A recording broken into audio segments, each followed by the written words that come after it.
World cinemascope நேயர்களுக்கு வணக்கம். Colours Tamil டிவியில் ஒளிபரப்பாக போகிற நாகினி 2 சீரியலோட கதையை பற்றி தான் இன்றைக்கி நம்ம பார்க்க போகிறோம். வேர்ல்டு சினிமாஸ்கோப்பை இன்னும் சப்ஸ்கிரைப் பண்ணாதவங்க கீழே இருக்க ரெட் கலர் பட்டனை கிளிக் பண்ணி சப்ஸ்கிரைப் பண்ணிக்கோங்க. கூடவே அந்த பெல் பட்டனையும் கிளிக் பண்ணிக்கோங்க. அப்போ தான் நாங்கள் பண்ணுற புதிய வீடியோக்கள் உங்களுக்கு உடனுக்குடனே கிடைக்கும். இந்த நாகினி 2 சீரியல் கலர்ஸ் தமிழ் டிவியில் வர 20ஆம் தேதி முதல் இரவு 7 மணிக்கு ஒளிபரப்பாக போகுது. நாகினியின் முதல் பாகத்தில் நாகினி சிவன்யாவாக மௌனிராய் நடித்திருந்தார். அவர் நாகமணியை எடுத்துச் சென்ற கொடிய எண்ணம் கொண்டவர்களை கண்டுபிடித்து பழிவாங்கினார். முடிவில் நாகமணியை கைப்பற்றி அதை உரிய இடத்தில் சேர்த்து கார்த்திக்கை திருமணம் செய்து கொண்டு வாழ்க்கையை ஆரம்பிப்பது போல் முடிவுற்றது.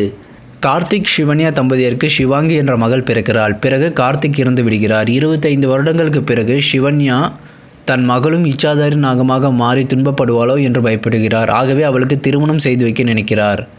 அவளது காதலனான ராக்கியுடன் திருமணம் செய்து வைக்க நினைக்கிறார். ஆனால் திருமண நாளில் யமுனா, ஸ்ரேயா, அவந்திகா மற்றும் வேறு சில நபர்களால் சிவன்யா கொல்லப்படுகிறார். இதனால் திருமணம் நின்று விடுகிறது. சிவாங்கி அந்த கொலைகாரர்களை பழிவாங்க இச்சாதாரி நாகமாக மாறுகிறார். அவளுக்கு உதவ ருத்ரா எனும் இச்சாதாரி நாகம் வருகிறது. பிறகு அவனையும் கொன்று விடுகின்றனர். சிவாங்கி தசிகா என்ற நாகராணியின் தலையை ஸ்ரேயாவின் முன்பு காண்பிப்பதால் அவள் சிலையாகி விடுகிறாள். பிறகு சிவாங்கி யமுனாவையும் கொன்று விடுகிறார். இதை நேரில் கண்ட ராக்கி அதிர்ச்சி அடைந்து சிவாங்கியை வெறுத்து ஒதுக்குகிறார். பிறகு ராக்கியும் ஒரு இச்சாதாரி நாகம் என்று தெரிய வருகிறது. இதனால் ராக்கி கவலையும் குழப்பமும் அடைந்தான். அவனுக்கு சிவாங்கி உறுதுணையாக இருந்தார். பிறகு ராக்கி சிவாங்கியுடன் இணைந்து பழிவாங்க உதவினான். இதுதான் நாகினி 2 சீரியலோட ஸ்டோரி. கலர்ஸ் தமிழ் டிவி தான் இந்த நாகினி 2 சீரியலோட உரிமையை வாங்கியிருக்காங்க.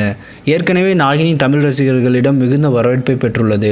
அதைத் தொடர்ந்து இந்த நாகினி 2 சீரியலும் தமிழ் ரசிகர்கள் மத்தியில் வரவேற்பை பெறுமா என பொறுத்திருந்து பார்ப்போம்.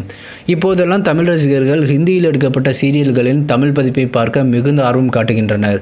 ஏனென்றால் ஸ்பெஷல் எஃபெக்ட்ஸ், கதை சொல்லும் விதம், விஷுவல், திரைக்கதை செல்லும் பாதை, ஒரு கலர்ஃபுல்லான காட்சிகள் என அத்தனை சிறப்பு அம்சங்களையும் கொண்டிருப்பதே காரணம். இந்த நாகினி 2 சீரியலையும் தமிழ் ரசிகர்கள் பார்க்க ரொம்பவே ஆர்வமாக இருக்காங்க.